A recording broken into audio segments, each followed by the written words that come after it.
Hello student, Chitransh second में आपका स्वागत है। आज हम ज्योमेट्री का नया टॉपिक लेकर के आए हैं। इसके पहले हमने जो है अलजेब्रा बताया था, जो बेसिक से लेकर के एडवांस लेवल तक मैंने पूरा खत्म कर दिया है। अगर आपको अलजेब्रा में कोई प्रॉब्लम है तो आप वहां जा करके हमारे सभी वीडियो को देख करके आप सभी बेसिक जो है अपने क्लियर कर सकते हैं। और तो आज हम जो है नया टॉपिक लिया है मैंने, तो ज्योमेट्री है, क्योंकि ज्योमेट्री भी बहुत बड़ा इसमें कई हम पार्ट्स में पढ़ेंगे, क्योंकि ज्योमेट्री का बहुत बड़ा सेक्शन है और इससे लगभग 2-3 क्वेश्चन 4 क्वेश्चन तो हर एक एग्जाम में पूछा ही जाता है, क्योंकि इसमें ही हम पढ़ेंगे एंगल, लाइंस और जो है ट्रायंगल पढ़ेंगे, क्वाड्रिलेटरल पढ़ेंगे, पॉलीगन पढ़ेंगे, मतलब पॉलीगन में पढ़ेंगे। तो इस तरीके से हम बहुत सारे टॉपिक इसमें हम कंप्लीट करेंगे।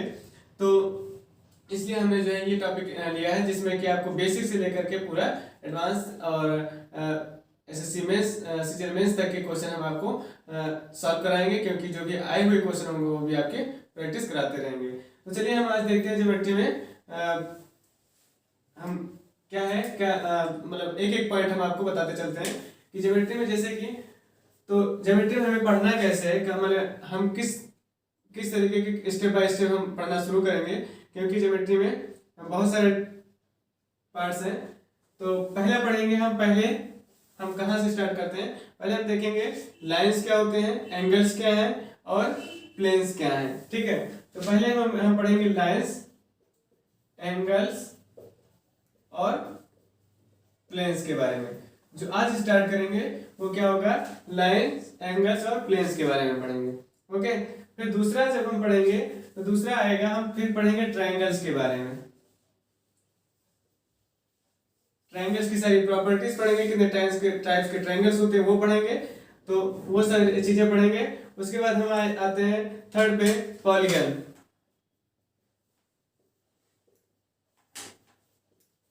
क्या पढ़ेंगे, थर्ड पे आएंगे पॉलीगन पढ़ेंगे। फिर फोर्थ पे आएंगे क्वाड्रिलेटरल।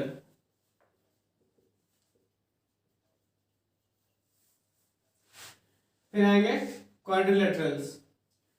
उसके बाद फिफ्थ नंबर पे हम पढ़ेंगे सर्कल।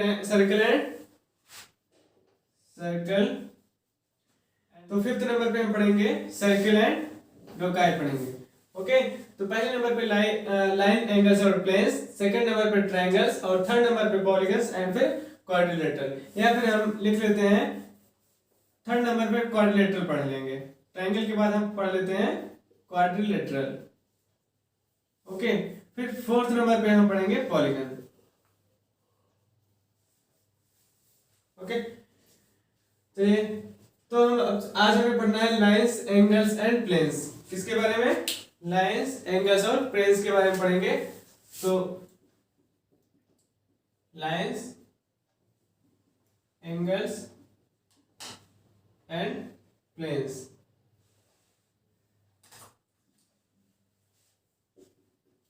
चलिए कुछ पॉइंट हम देखते हैं वन बाय वन।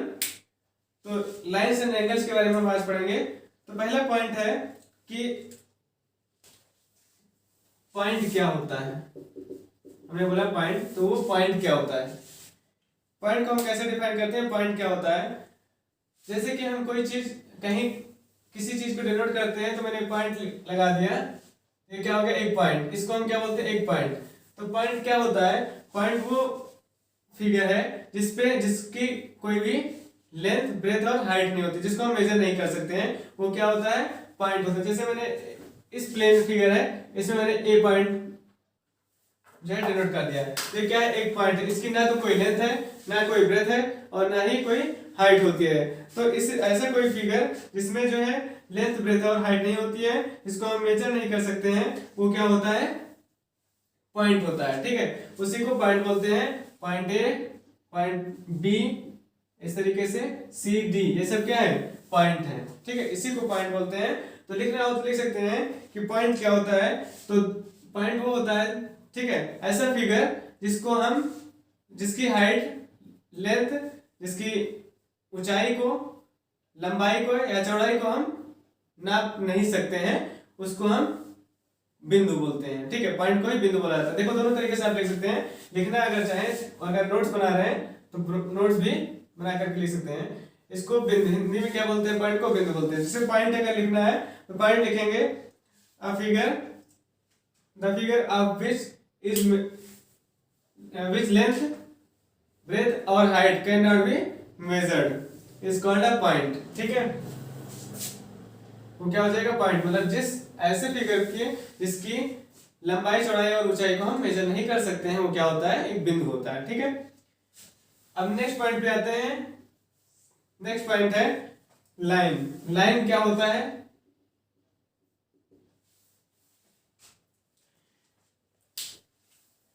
लाइन जो होता है वो इनफाइनाइट नंबर ऑफ बहुत सारे बिंदु को मिला करके एक लाइन बनती है। ठीक है, बहुत सारे बिंदु को हम मिला लें, बहुत सारे पॉइंट्स को ऐसे मिला लें, ऐसे ये क्या है, सभी पॉइंट्स हैं। इन्हीं सभी पॉइंट्स को मिला करके क्या बन गई, एक लाइन बन गई। क्या बन गई, लाइन। ठीक है, बहुत सारे पॉइंट्स को मिला करके क्या बनती है, एक लाइन बनती है। अब इसी लाइन में, लाइन का कोई एंड पॉइंट नहीं होता है, मतलब इनफाइनाइट तक जाती है। इसके दोनों साइड देखो एरो हेड एरो बना होता है, इसका मतलब इसका कोई एंड नहीं है, इनफाइनाइट तक जाती है। ठीक है, इसका कोई एंड नहीं है, कोई भी पॉइंट नहीं होता। और तो इसलिए ये क्या होती है, एक लाइन होती, लाइन जो होती है इसका कोई भी एंड पॉइंट नहीं होता है, और ये बहुत सारे पॉइंट्स को मिला करके एक लाइन बनती है। ठीक है, और इसी के बाद हम देखते हैं कि लाइन सेगमेंट है। लाइन सेगमेंट लिखा जाता है, ये लाइन हो गया रेखा, क्या बोलते हैं, रेखा बोलते हैं, लाइन को रेखा। और लाइन सेगमेंट को क्या बोलते हैं,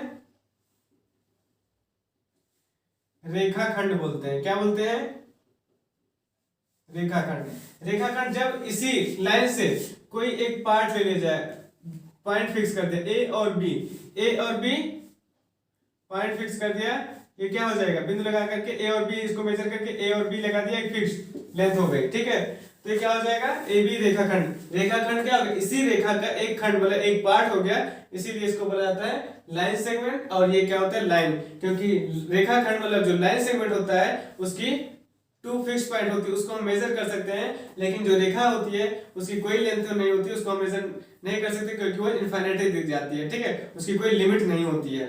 ठीक, तो रेखा में, रेखा की कोई स्टार्टिंग और एंडिंग पॉइंट नहीं होता है। रेखा का कोई ना ही स्टार्टिंग पॉइंट है ना ही एंडिंग पॉइंट होता है, क्योंकि उसके साइड, दोनों साइड क्या बना होता है, एरो बना होता है, वो इनफाइनाइट तक जाती है, इसका मतलब ये होता है। और लाइन सेगमेंट होता है जब हम बनाते हैं कि, जब हम कोई फिगर बनाते हैं कि ए बी रेखाखंड लिखा होता है, line segment A B. Line segment A B का मतलब ये हो गया कि लाइन का वो ए बी पार्ट है, ए बी जो है लाइन सेगमेंट जो है वो क्या है, लाइन का एक पार्ट है, तो इसलिए उसको लाइन सेगमेंट बोला जाता है, और उसकी एक लेंथ दे दी जाती है, तो इसलिए इसका मतलब ये हो गया कि लाइन सेगमेंट। अब उसके बाद आता है फोर्थ नंबर पर, हम आते हैं फोर्थ नंबर पर कि रे क्या है। रे लिखा होता है, तो रे क्या होता है, तो रे जो होती है, रे का एक फिक्स पॉइंट होता है, मतलब स्टार्टिंग पॉइंट होता है, ये स्टार्टिंग पॉइंट, ये स्टार्टिंग पॉइंट हो गया ओ, और यहां से फिर वो एक साइड को एरो बना होता है। इसका मतलब स्टार्टिंग पॉइंट तो होता है, लेकिन उसका एंड पॉइंट नहीं होता, वो इनफाइनाइट तक जाती है। मतलब कि सन से रेज आती है, इसलिए मतलब सन रे। तो रे क्या होगी, मतलब स्टार्टिंग पॉइंट तो है लेकिन उसका एंडिंग पॉइंट नहीं होता है, तो वो इसलिए रे, उसी को बोलते हैं रे। क्या होता है, वो रेज होती है। ठीक है, तो अभी मैंने बताया पॉइंट, लाइन, लाइन सेगमेंट और रेज बताया। ठीक है, तो इसको रे को बोलते हैं किरण। क्या बोलते हैं, किरण। और लाइन सेगमेंट रेखाखंड, और ये लाइन होता है रेखा, और पॉइंट को बिंदु बोलते हैं। ठीक है, तो इंग्लिश और हिंदी दोनों में मैं बता रहा हूं, तो इसको आप समझते रहें और लिख लें, नोट कर लें। ओके, इसको नोट कर लें, फिर बताते हैं। अब देखते हैं प्लेन, फिफ्थ नंबर पे आते हैं। देखते हैं प्लेन फिगर क्या होता है। प्लेन क्या होता है, एक सरफेस, प्लेन सरफेस होती है, तो प्लेन क्या होता है। ठीक है, इस जो प्लेन होता है, हम प्लेन क्या किसको बोल सकते हैं, एक फ्लैट सरफेस। क्या होता है, एक फ्लैट सरफेस होती है। क्या होती है, it is a flat surface. कोई एक फ्लैट सरफेस, इसकी लेंथ और ब्रेथ होती है, लेकिन उसकी थिकनेस नहीं होती है, थिकनेस मतलब मोटाई नहीं होती है। कोई एक फ्लैट सरफेस जिसकी लेंथ हो और उसकी ब्रेथ होती है, लेंथ और ब्रेथ हो, लेकिन उसकी कोई भी थिकनेस नहीं होती है, उसको हम बोलते हैं क्या, फ्लैट सरफेस। ये क्या हो गए, एक फ्लैट सरफेस कहलाता है, उसको हम बोलते हैं प्लेन। ठीक है, it is a flat surface having length and breadth both but no thickness. ठीक है, लिख लीजिए, but no thickness.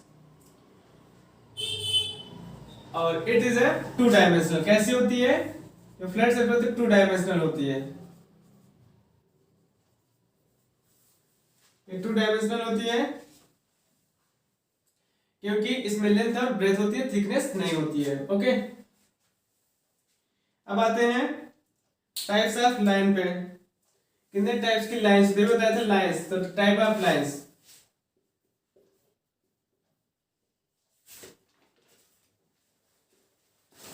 Three types की लाइंस के बारे में बात करते हैं। एक होती है पैरेलल लाइंस, परपेंडिकुलर लाइंस और कंकरेंट लाइन। फर्स्ट होती है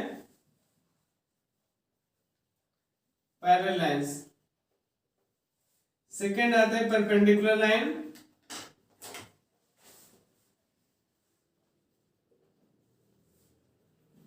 थर्ड पे बात करते हैं किसकी, कंकरेंट लाइंस।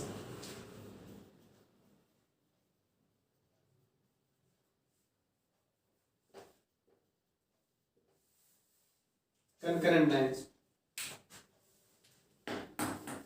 तो अब देखते हैं पैरेलल लाइंस क्या होती है।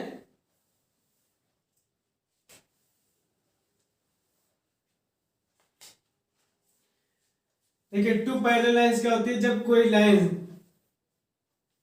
के बीच का स्पेस होता है, ये स्पेस होता है दोनों में सेम हो, स्पेस कम ना हो, बराबर स्पेस, दोनों के लाइन के बीच में बराबर स्पेस होता है, दोनों सेम समान दूरी पे हो, तो और इनके बीच में कोई भी कॉमन इंटरसेक्टिंग पॉइंट ना हो। ठीक है, ये एक दूसरे को कभी इंटरसेक्ट नहीं करती। अगर टू पैरेलल लाइंस है तो आपस में एक दूसरे को कभी इंटरसेक्ट नहीं करेंगी, तो इसमें कोई भी कॉमन इंटरसेक्टिंग पॉइंट नहीं होता है, और इनके बीच का जो स्पेस होता है, इनके बीच की जो दूरियां होती हैं वो बराबर होती हैं, इसलिए कहीं जाकर के इंटरसेक्ट नहीं करती हैं। तो इस टाइप की लाइन को हम क्या बोलते हैं? Parallel lines. और ये दूसरे एक दूसरे का भी कट नहीं करती है, और इसको ऐसे डिनोट किया गया होता है, ये होती है पैरेलल लाइंस। ठीक है, उसके बाद परपेंडिकुलर लाइन क्या होती है? जब कोई एक लाइन दूसरी लाइन पर क्या बनाती है? 90 डिग्री का एंगल बनाती है। क्या बनाती है? 90 डिग्री का एंगल बनाती है। देखो 90 डिग्री का एंगल बना दिया, तो ये क्या हो जाएगी?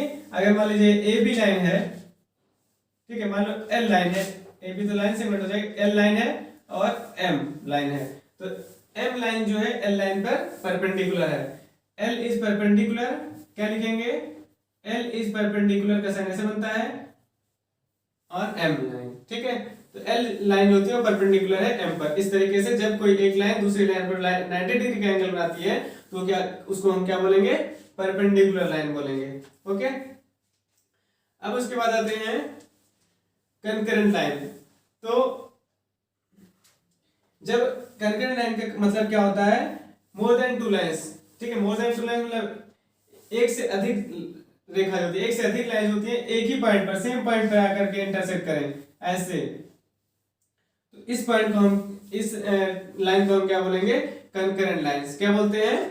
कंकरेंट लाइंस बोलते हैं। ठीक है, तो ये थ्री टाइप्स की लाइंस होती है जिसके बारे में मैंने आपको बताया। इसको नोट करने अपने लैंग्वेज में जैसे मैंने समझाया है। फिर हम आगे चलते हैं, कुछ पॉइंट्स बताते हैं लाइंस के बारे में और इन सभी के बारे में जो मैंने बताए हैं। कुछ पॉइंट्स देखते हैं। पहला पॉइंट देखते हैं कि जो लाइंस होती है, मैंने अभी क्या बताया था, लाइन होती है, एक लाइन होती है बहुत सारे पॉइंट्स को मिला करके बनती है। मतलब a line contains infinitely number of points. ठीक है, a line contains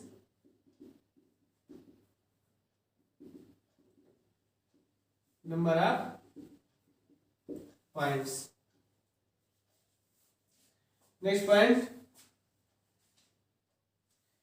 the intersection of two lines is a point. The intersection of two lines is a point.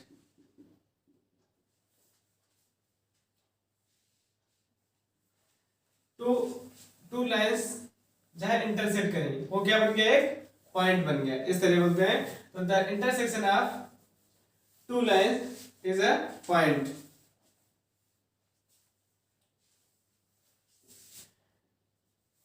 Next point,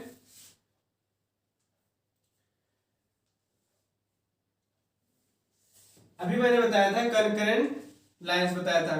तो कंकरेंट लाइंस बताया था जब इसी तरीके से जब कोई एक पॉइंट से बहुत सारी लाइंस पास होती हैं, ठीक है, किसी एक पॉइंट से बहुत सारी अगर लाइन पास होती हैं तो उसको क्या बोलते हैं, कंकरेंट, क्या बोलते हैं, कंकरेंट लाइंस बोलते हैं। तो लिख लीजिए, through a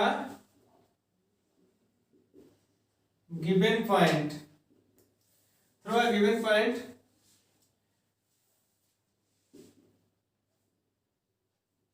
there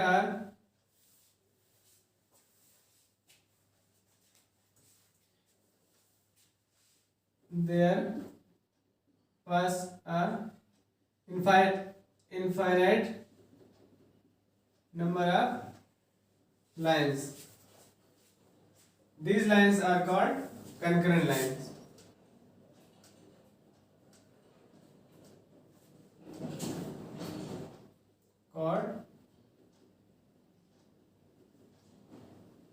concurrent line note कर लें। नेक्स्ट पॉइंट देखते हैं,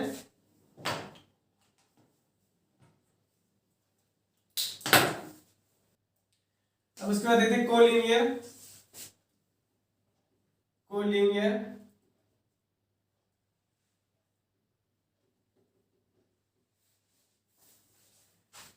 कोलिनियर पॉइंट जो होता है क्या होता है, कोलिनियर पॉइंट, तो कोलिनियर पॉइंट क्या होता है, जब मोर देन टू पॉइंट्स, ठीक है, जब मोर देन टू पॉइंट्स एक ही लाइन पर जो है होते, जब कोई मोर देन टू पॉइंट्स होते हैं एक ही लाइन पर प्रेजेंट होते हैं, तो उसको कैसे पॉइंट बोलते हैं, कोलिनियर पॉइंट बोलते हैं। क्या बोलते हैं, कोलिनियर पॉइंट बोलते हैं। उसके बाद नेक्स्ट पॉइंट देखते हैं, कोलिनियर पॉइंट समझो जैसे कि एक लाइन है, इसमें जो है बहुत सारे पॉइंट्स हैं एक ही लाइन पर हैं, ठीक है, कहाँ है, एक ही लाइन पर है, इसको इस सभी पॉइंट्स को क्या बोलेंगे, कोलिनियर पॉइंट बोलेंगे। क्या बोलेंगे, कोलिनियर पॉइंट बोलेंगे। ओके, समझ आया। अब नेक्स्ट पॉइंट देखते हैं, नेक्स्ट पॉइंट है पॉइंट ऑफ इंटरसेक्शन। क्या होता है, पॉइंट ऑफ इंटरसेक्शन। देखिए पॉइंट ऑफ इंटरसेक्शन क्या होता है,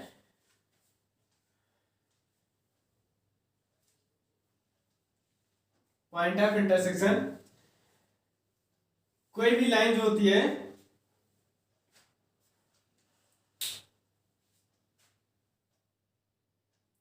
ठीक है, पॉइंट ऑफ इंटरसेक्शन जब कोई भी टू लाइंस होती है मैक्सिमम वन पॉइंट पर ही इंटरसेक्ट कर सकती है, ठीक है।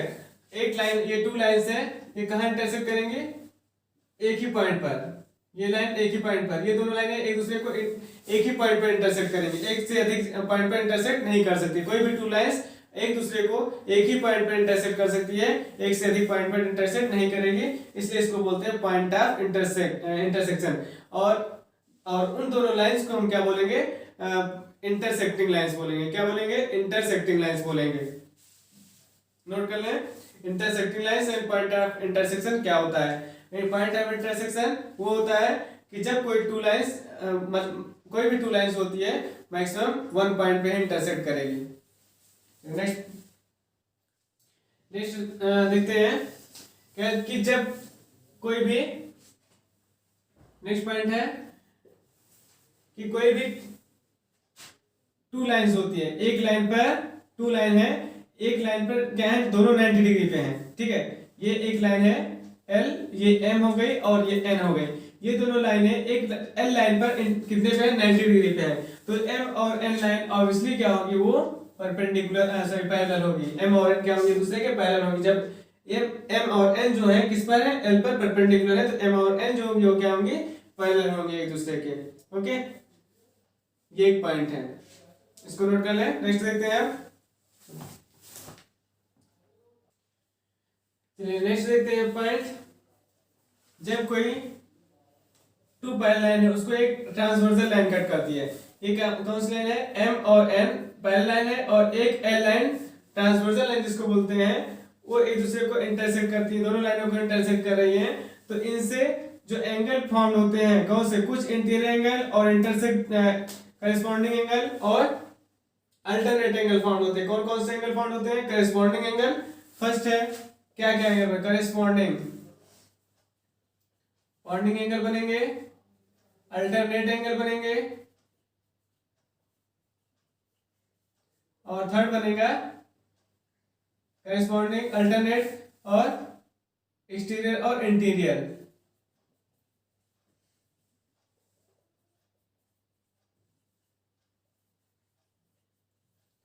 एक्सटीरियर और इंटीरियर एंगल बनेंगे, ठीक है। पहला करेस्पॉन्डिंग, दूसरा अल्टरनेट एंगल, फिर एक्सटीरियर और इंटीरियर एंगल बनेगा। इस तरीके एंगल फाउंड होंगे। और अब आते हैं बात एंगल्स क्या होता है। हम एंगल्स देखते हैं कि अमाउंट ऑफ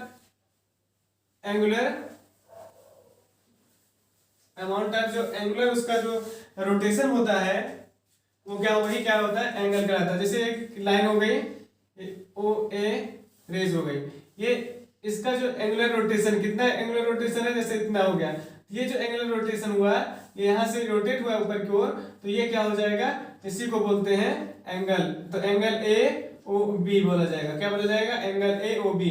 तो एंगल को लिखने के दो तरीके हैं, ए ओ बी लिख सकते हैं या फिर बी ओ ए भी लिख सकते हैं या एंगल ओ लिख सकते हैं। थ्री टाइप से लिख सकते हैं। और ये जो बीच में जो एंगल होता है, जिस पॉइंट पे एंगल फाउंड होता है, उसको नेम लिखते समय बीच में लिखा जाता है। कहाँ लिखा जाता है? एंगल, ये जो ओ पे बना है, एंगल कहाँ बना है? ओ पॉइंट बना है। तो नाम लिखते समय हमेशा ध्यान रखना है कि उसको बीच में हमें लेना होगा, ठीक है। तो ए ओ बी या बी ओ ए या फिर हम ओ लिख सकते, एंगल ओ बोल सकते हैं या लिख सकते हैं, ठीक है। तो ये होता है एंगल। अब हम देखते हैं कि कितने टाइप्स के एंगल होते हैं, उनकी क्या प्रॉपर्टीज है। देखते हैं टाइप्स ऑफ एंगल्स। पहला टाइप्स हम देखते हैं किस एंगल्स कितने टाइप्स के होते हैं। पहले हम टाइप्स पढ़ते हैं जीरो एंगल। क्या होता है? Zero angle.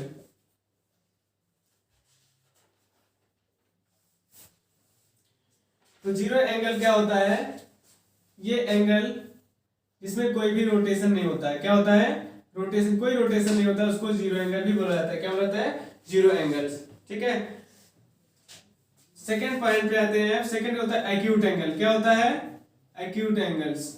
अब एक्यूट एंगल क्या होता है? एक्यूट एंगल वो एंगल होते हैं जो 90 डिग्री से ग्रेटर होते हैं, 90 डिग्री से लेस होते हैं और 0 डिग्री से ग्रेटर होते हैं और 90 डिग्री से लेस होते हैं। 0 डिग्री से ग्रेटर और 90 डिग्री से लेस होता है, उसको एक्यूट एंगल बोला जाता है, ठीक है। मतलब 90 से कम और 0 से ज्यादा जितने एंगल होते हैं वो सारे एक्यूट एंगल कहलाते हैं, ठीक है। इस तरीके के ये होता है एक्यूट एंगल। थर्ड पॉइंट पे आते हैं। थर्ड पॉइंट क्या है? एक्यूट एंगल के बाद आते हैं राइट एंगल। राइट एंगल वो होता है जो कितने डिग्री का होता है? एग्जैक्ट 90 डिग्री का होता है। कितने डिग्री का? 90 डिग्री का वो होता है राइट एंगल। क्या कहलाता है? राइट एंगल कहलाता है। उस को हम बोलते हैं right angle, okay. Next point आते हैं। राइट एंगल के बाद आता है ऑब्ट्यूस एंगल। क्या आता है? ऑब्ट्यूस एंगल आता है। ऑब्ट्यूस एंगल क्या होता है? वो एंगल जो 90 डिग्री से ग्रेटर और 180 डिग्री से लेस होता है, उसको क्या बोलते हैं? Obtuse angle. क्या बोलते हैं? Obtuse angle, okay. वो होता है ऑब्ट्यूस एंगल। अब नेक्स्ट देखते हैं क्या है ऑब्ट्यूस एंगल के बाद। एक कंप्लीट एंगल क्या होता है? Obtuse angle. उसके बाद आता है रिफ्लेक्स एंगल, ठीक है। ऑब्ट्यूस क्या होता है? 90 डिग्री से ग्रेटर और 180 डिग्री से लेस। और एक और होता है पहले स्ट्रेट एंगल। क्या बोलते हैं? स्ट्रेट एंगल क्या होता है? इसको बता दिया मैंने। Exact 180 degree. क्या होता है? 180 डिग्री। ये क्या हो जाता है? स्ट्रेट एंगल बोलते हैं। क्या बोलते हैं इसको? स्ट्रेट एंगल बोलते हैं। जो एग्जैक्ट 180 डिग्री का होता है उसको स्ट्रेट एंगल बोला जाता है। उसके बाद आता है reflex angle. Reflex angle. Reflex angle वो एंगल होते हैं जो 180 डिग्री से ग्रेटर और 360 डिग्री से लेस होते हैं, 180 डिग्री से ग्रेटर और 360 डिग्री से लेस होता है, उस एंगल को क्या बोला जाता है?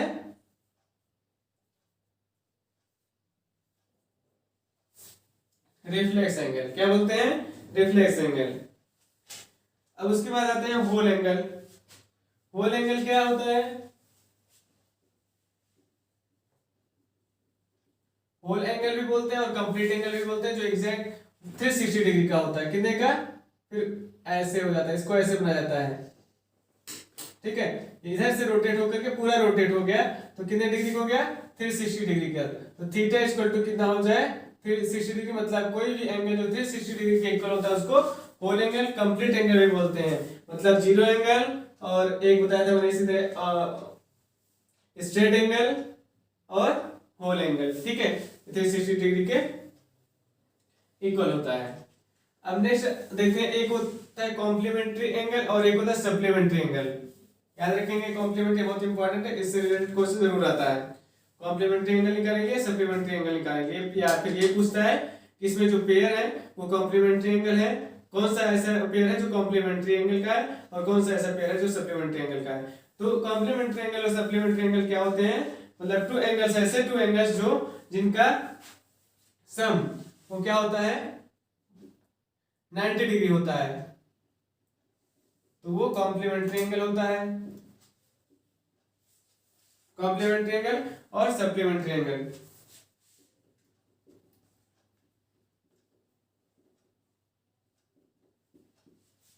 कॉम्प्लीमेंट्री एंगल में जैसे ये एंगल है थीटा 1 और थीटा 2, इसमें थीटा 1 और थीटा 2, थीटा 1 और थीटा 2 जो है क्या हो जाए?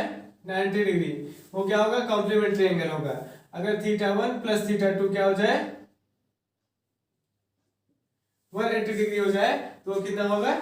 उसको क्या बोलेंगे? वो सप्लीमेंट्री एंगल होंगे। मान लो दे दिया गया कि 30 डिग्री, एक एंगल दे दिया 30 डिग्री, इसका सप्लीमेंट्री एंगल क्या है? इसका कॉम्प्लीमेंट्री एंगल क्या है? इसका कॉम्प्लीमेंट्री एंगल क्या हो जाएगा?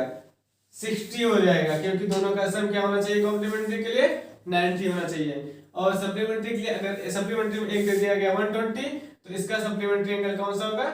60 डिग्री होगा। 180 से माइनस करके निकाल लेंगे, क्या हो जाएगा?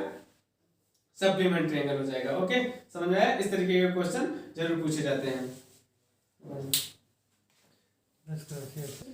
इस टाइप का। तो ये जो है कुछ मैंने अभी इम्पोर्टेंट पॉइंट्स बताए हैं जो ज्योमेट्री से रिलेटेड टर्म्स हैं। अभी और कुछ इम्पोर्टेंट है जो हम आगे वीडियो में जो है बहुत सारे टर्म्स बताएंगे, फिर उससे रिलेटेड क्वेश्चन बताएंगे, क्योंकि अभी इस वीडियो में पूरा बताने से वीडियो लंबा हो जाएगा। तो इसलिए जो है हम बाकी जो टर्म्स हैं वो हम आगे नेक्स्ट वीडियो में आपको बताएंगे। तब तक हमारे वीडियो को देखते रहें, लाइक करें, शेयर करें और सब्सक्राइब करें। Thank you.